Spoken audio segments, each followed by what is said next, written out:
বদলির বিরুদ্ধে কলকাতা হাইকোর্টে মামলা করলেন সংগ্রামী যৌথ মঞ্চের সদস্য দেবাশিস হালদার ও আশফাকুল্লাহ নাইয়া। মামলার অনুমতি দিয়েছেন বিচারপতি পার্থসারথী চট্টোপাধ্যায়। মামলাকারীদের অভিযোগ, তাদের বর্তমান পোস্টিং এলাকা থেকে অনেক দূরের জেলায় উদ্দেশ্যপ্রণীতভাবে বদলি করা হয়েছে।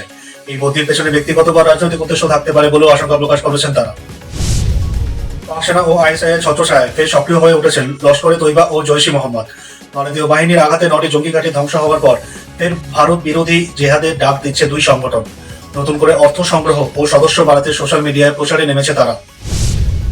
ওড়িশার এনফোর্সমেন্ট ডিরেক্টরেটের ডেপুটি ডিরেক্টর চিন্তন রঘুবংশীকে 20 লক্ষ টাকা ঘুষ নেওয়ার অভিযোগে সিবিআই গ্রেফতার করেছে। ব্যবসায়ী রতিকান্ত রাউতের অভিযোগ, রঘুবংশী 5 কোটি টাকা দাবি করেছিলেন ইডি মামলায় অব্যাহতির জন্য। মার্চে রঘুবংশী তাকে ইডি অফিসে ডেকে চাপ দেন টাকা দেওয়ার জন্য। জঙ্গি যোগের সন্দেহে জম্মু কাশ্মীরের একাধিক জেলায় তল্লাশি অভিযান চালাচ্ছে কাউন্টার ইন্টেলিজেন্স কাশ্মীর। ধৃতদের কাছ থেকে মেলে এনক্রিপ্টেড মেসেজিং অ্যাপের হদিশ, যা জঙ্গি ও সীমান্ত পারের হ্যান্ডলাররা ব্যবহার করে থাকে। সূত্র জানায়, শুক্রবার শোপিয়ান, কুলগাম, পুলওয়ামা, কুপওয়ারা, শ্রীনগর সহ বহু জায়গায় হানা দিয়েছে বাহিনী। শুক্রবার শিয়ালদহে অর্ধনগ্ন মিছিলে ডাক দিয়েছিল চাকরিহারারা। তা শুরুর আগেই বাধা পুলিশে। জমায়েত হতে মাইকিং করে হুঁশিয়ারি, অনুমতি ছাড়াই জমায়েত করলে আইনত ব্যবস্থা। এরপর একে একে আন্দোলনকারীদের প্রিজন ভ্যানে তোলে পুলিশ। নবান্নমুখী প্রতিবাদে ফের উত্তপ্ত হয়ে ওঠে রাজপথ। প্রকাশ্যে ধূমপানের দিন শেষ ফ্রান্সে। 1 জুলাই থেকে জনবহুল এলাকায় ধূমপান করলে গুনতে হবে 135 ইউরো জরিমানা, যা ভারতীয় মুদ্রায় প্রায় 13,000 টাকা। শ্বাসকষ্ট ও অসুবিধার কথা মাথায় রেখে এই সিদ্ধান্ত ইউরোপের দেশটির। ফেসবুকে প্রেম, তারপর বিয়ের প্রতিশ্রুতি দিয়ে শারীরিক সম্পর্ক ও টাকা আদায়। পূর্ব যাদবপুরের এক তরুণীর অভিযোগে গ্রেফতার রাজদীপ রায় নামে এক যুবক। প্রেমের ছলে 31 লক্ষ টাকা হাতিয়ে নেওয়ার অভিযোগে ধর্ষণ ও প্রতারণার মামলা করেছে পুলিশ। তদন্ত চলছে। বিহারে দাঁড়িয়ে ফের অপারেশন সিঁদু নিয়ে মন্তব্য প্রধানমন্ত্রী।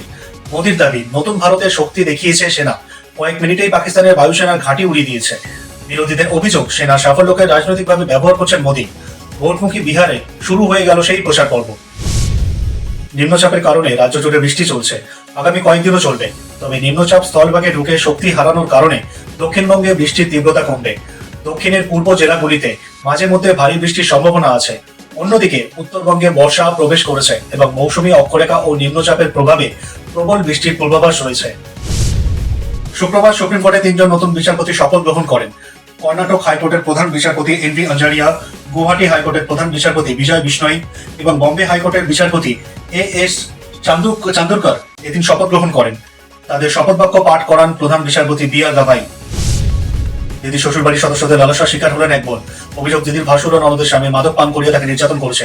3 বছর আগে হেস্টিংস থানার একটি সেনা ফ্ল্যাটে তারই আত্মীয়রাই ধর্ষণ করেছে বলেও অভিযোগ করেছেন হরিয়ানার সোনেপথের মরুথালের ওই তরুণী। হরিয়ানা পুলিশের দায়ের করা 0 এফআইআর এর ভিত্তিতে কলকাতা পুলিশ তদন্ত শুরু করেছে। দিল্লি পুলিশের বেশ কয়েকজন কর্মী অফিসার পুলিশের উর্দি পরে হিট গানে রিলস তৈরি করে বিতর্ক তৈরি করেছেন। মহিলা কনস্টেবলরাও এতে মেতেছেন।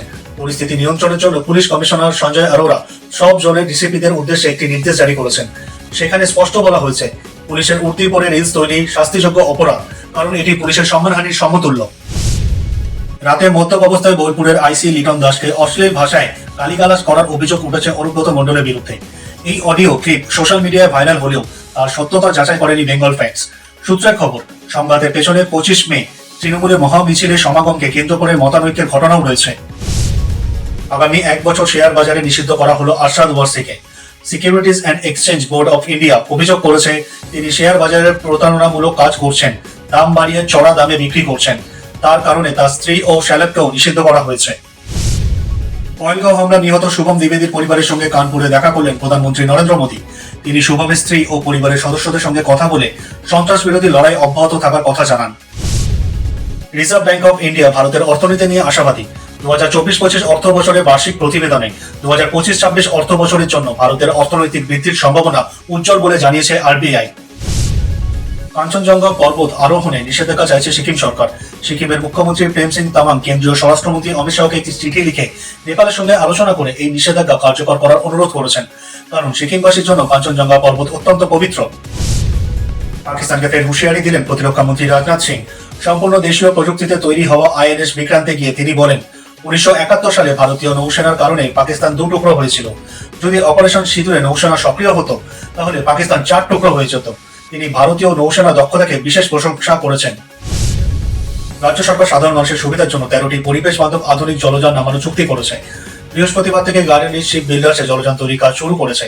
বিশ্ব ব্যাংকের সহায়তায় পরিবহন দপ্তরের এই প্রকল্পে রাজ্যের খরচ হবে 240 কোটি টাকা। আগামী 15 জুন ডাক্তারি স্নাতকোত্তর প্রবেশিকা নিট পিজি পরীক্ষার 2টি শিফটে হওয়ার কথা ছিল, কিন্তু জুনিয়র চিকিৎসকদের বিরোধিতায় তা মামলা যায় সুপ্রিম কোর্টে। শুক্রবার সুপ্রিম কোর্ট এনবিআই কে নির্দেশ দিয়েছে পরীক্ষা একটি শিফটেই হবে। পরীক্ষার দিন 16 জুন হওয়ায় প্রস্তুতির জন্য সময় দেওয়া হয়েছে।